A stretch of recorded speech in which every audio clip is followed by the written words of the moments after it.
পলাশপুর নামক গ্রামে রতন নামে এক গরিব দিনমজুর বাস করত। তার পরিবার বলতে ছিল তার স্ত্রী, একটি ছোট্ট মেয়ে, তার অসুস্থ বাবা এবং বৃদ্ধ মা।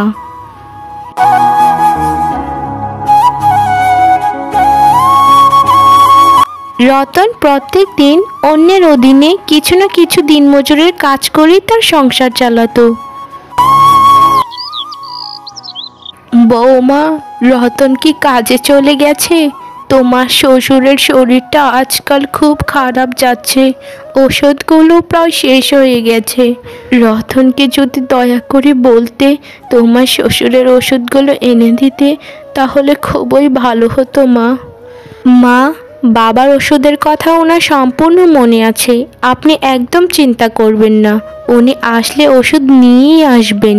আর আজকাল আপনার শরীরটাও তো ভালো যাচ্ছে না মা, তাই উনি বলেছেন আজকে কাজ থেকে ফিরে আসলে আপনাকে ডাক্তারের কাছে নিয়ে যাবে। মিনি গতকালকে বায়না করছিল ওকে নতুন জামা কিনে দেওয়ার জন্য। আমি কড়াভাবে বলে দিয়েছি যে এখন জামা কাপড় কিনা লাগবে না, আগে আপনাদের চিকিৎসা করাবো, তারপর সব কিছু। তুমি আমাদের কথা কত ভাবো বৌমা, তোমার মতো বৌমা পাওয়া আসলে ভাগ্যের ব্যাপার। প্রার্থনা করি তোমরা সারা জীবন সুখে থেকো, শান্তিতে থেকো। সংসারে তুমি যা রোজগার করো তাতে তো বাবার ওষুধের পেছনেই চলে যায়। বাড়তি যদি কিছু রোজগার করতে তাহলে মাকে ডাক্তারটাও দেখানো যেত। আর আমাদের খাওয়া দাওয়ার কথা তো বাদই দিলাম, একবেলা খেলে দুবেলা খেতে পাই না। আমি তো সমস্ত শক্তি দিয়ে কাজ করে যাচ্ছি গিন্নি, আমি আর কি করব বলো? আমি তো একটা মানুষ, আমি আর কি করতে পারি? অল্প মজুরিতে সারা দিন রাত 24 ঘন্টায় কাজ করি, তবুও সংসার চালাতে হিমশিম খাচ্ছি। আর এই বছর গ্রামে ভালো ফসল না হওয়ার কারণে কেউ কাজও দিতে চায় না আমাকে। আমি তো সম্পূর্ণ চেষ্টা করেই যাচ্ছি যে তোমাদের সকলের চাহিদা পূরণ যেন করতে পারি, কিন্তু কোনোভাবেই তো কিছু করতে পারছি না। আরে, তুমি তো বেশি চিন্তা করছো আমাদের জন্য। তুমি যতটুকু পারবে ততটুকুই কাজ করবে। এরপর থেকে রতন আরো বেশি বেশি করে কাজ করতে শুরু করে। রতন তার পরিবারকে নিয়ে একটি ভাঙাচোরা ছোট্ট বাড়িতে বসবাস করত। টাকার অভাবে সে বাড়িটিও তারা সারাতে পারছিল না। বাড়ির ভেতরটা অনেকটাই তো প্রায় ভেঙে গেছে। এই বাড়িতে কি আর থাকা যায় বলো? বাড়িটা যদি একটু সারাতে পারতে তাহলে তো খুবই ভালো হতো। বাড়িটা নিয়ে কি আমারও কম চিন্তা গিন্নি? টাকা তো একসাথে জমাই করতে পারছি না। যা 2 টাকা রোজগার করি সেটা তো আমাদের খাবার দাবারের পিছনেই চলে যায়। তবু আমি প্রাণপণে চেষ্টা করছি গিন্নি, বর্ষা আসার আগেই যেন বাড়িটা মেরামত করতে পারি। জানি না উপরওয়ালা আমাদেরকে কোন দিন একটু সুখ দিবে। এভাবে কষ্ট করে আর কত চলা যায়? সংসারটাতে সারাটা বছর টানাপোড়ান লেগেই থাকে।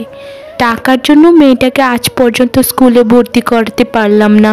এত কেন চিন্তা করছো গিন্নি? দেখো, একদিন সুখ আমাদের নিশ্চয়ই উপরওয়ালা দিবেন। আমি তো কখনোই কারো ক্ষতি করিনি, তাই উপরওয়ালাও আমাকে কখনো ঠকাবেন না। তিনি নিশ্চয়ই আর পুরস্কার দিবেন। বৃষ্টির কথা বলতে না বলতেই বৃষ্টি হওয়া শুরু করে দিল। না, এইবার ঘরটা সারাতেই হবে যে কোনো মূল্যে, না হলে আমাদেরকে সবাইকে খুব কষ্ট করে থাকতে হবে। এইভাবেই বেশ কিছুদিন কেটে যায়। একদিন সকালে রতন কাজের উদ্দেশ্যে ঘর থেকে বেরিয়ে যায়, কিন্তু সব জায়গায় খোঁজাখুঁজি করেও সে কোনো কাজ পাচ্ছিল না। সাহেব, আপনার কাছে কি কোনো কাজ হবে? একটা কাজের খুবই প্রয়োজন আমার। আমাদের কাজের জন্য যা লোকজনের প্রয়োজন ছিল সব লোকজনেরই জোগাড় হয়ে গেছে। এখন আপাতত আমার কাছে কোনো কাজ নেই, তুমি অন্য কোথাও দেখতে পারো। সব জায়গায় কাজের জন্য খুঁজেছি সাহেব, কোথাও কেউ কাজ দেয়নি। আপনাকে শেষ ভরসা মনে করে এলাম, এখন দেখা যায় আপনারও কাজে লোকের দরকার নেই। সাহেব, আমাকে কোনো না কোনো একটা কাজ দিন, না হলে আমার পরিবার না খেয়ে থাকবে। আসলে তোমাদের মতো দিনমজুরদের একটাই সমস্যা, ভালো কথা শুনতে পাও না। বললাম না কাজ নেই, যাও তো এখান থেকে, এখন আমার অনেক কাজ আছে।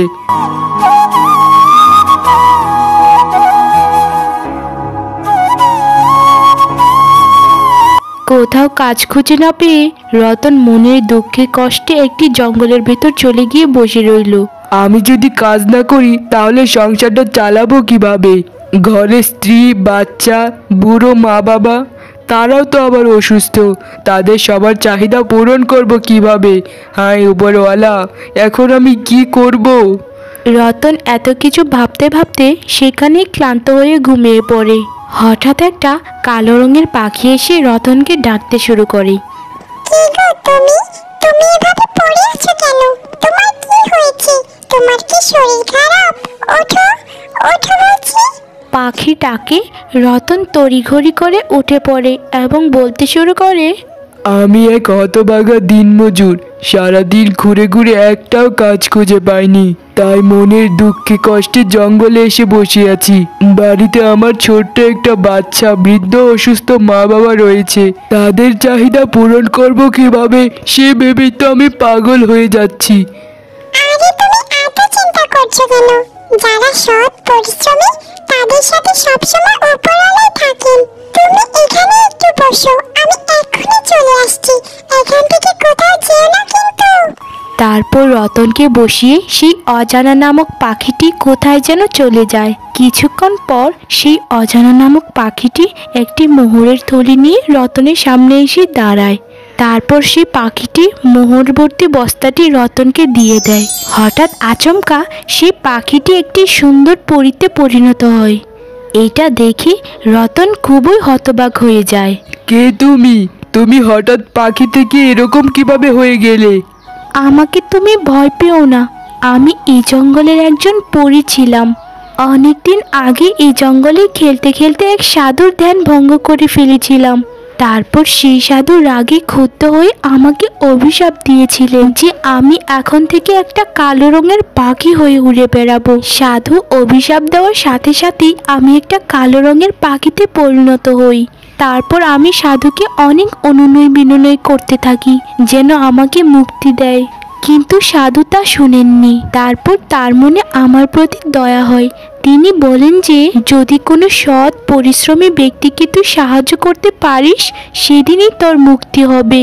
সেদিনের পর থেকে আমি জঙ্গলে জঙ্গলে ঘুরতে শুরু করি একজন পরিশ্রমী সৎ মানুষ পাওয়ার উদ্দেশ্যে। কিন্তু এই দুনিয়ায় সকল মানুষই প্রায় অসৎ।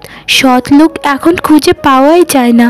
কিন্তু তোমার জীবন অলৌকিকভাবে আমি দেখেছি। তুমি অনেক সৎ এবং পরিশ্রমী একজন মানুষ, তাই তোমাকে আমি সাহায্য করলাম। তুমি জানো না তুমি আমার কতটা উপকার করলে। এই টাকা দিয়ে আমি আমার বৃদ্ধ বাবা মায়ের চিকিৎসা করাবো, আমার ঘরটা বানাবো।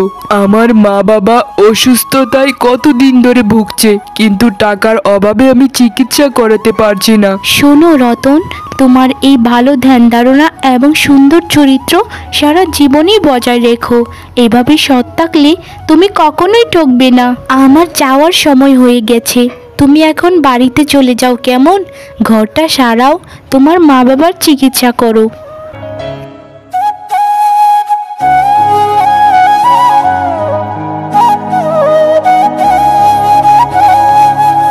এরপর রতন তার ভাঙাচোরা বাড়িটি ভেঙে একটি ভালো নতুন বাড়ি তৈরি করে শহরে নিয়ে রতন তার বাবা মাকে বড় ডাক্তারের কাছে চিকিৎসা করায়। এতে রতনের বাবা মা সম্পূর্ণ সুস্থ হয়ে যায়। এরপর থেকে রতন এবং রতনের পরিবার হাসি খুশি জীবনযাপন করতে থাকে। সৎ এবং পরিশ্রমী মানুষের সাথে উপরওয়ালা সবসময় পাশে থাকেন। তাই আমাদের উচিত সবসময় সৎ এবং পরিশ্রমী থাকা।